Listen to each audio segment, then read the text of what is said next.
அனைவருக்கும் வணக்கம். நம்ம இன்றைக்கி பார்க்க போகிறது கீழாநெல்லி செடி. இதுதான் கீழாநெல்லி செடி. இலைகள் புளிய இலை போல் சின்ன சின்னதாக இருக்கும்.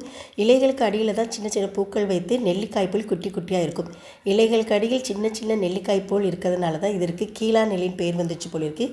கீழே இலைகளுக்கு அடியில் இருக்கிறதுனால இது நிறைய மருத்துவ குணங்கள் உடையது. மஞ்சள் காமாலை நோயை மட்டும் குணப்படுத்தாது, முடி நரைத்தலை சரி செய்யும், உடல் உறுப்புகளை சுத்தம் செய்யவும் பயன்படுகிறது. அது மட்டும் இல்லை, இளம் தளிர்களை விட நல்ல வளர்ந்த நிலையில் உள்ள செடிகளை பயன்படுத்துறது நல்லது. வளர்ந்த செடிகள்னால் இந்த மாதிரி காய்கள் இருக்கிற இதுதான் நல்லா வளர்ந்த செடிகள். அதை தான் நம்ம மருந்துக்கு பயன்படுத்தணும்.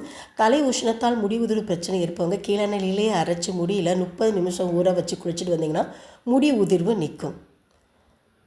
கீழாநெல்லி இலையுடன் மஞ்சள் சேர்த்து அரைத்து சரும பிரச்சனை உள்ளவங்க உடல் முழுவதும் தேய்ச்சி குளிச்சுட்டு வந்தால் சரும பிரச்சனை போய்விடும். இந்த கீழாநெல்லியோடு சேர்த்து ஜீரகம் சேர்த்து தயிரில் அரைச்சி லஸ்ஸி போல் சாப்பிட்டு வந்தீங்கன்னா வெயில் காலத்தில் ஏற்படும் கண் எரிச்சல், சிறுநீர் எரிச்சல்லாம் சரியாகிவிடும்.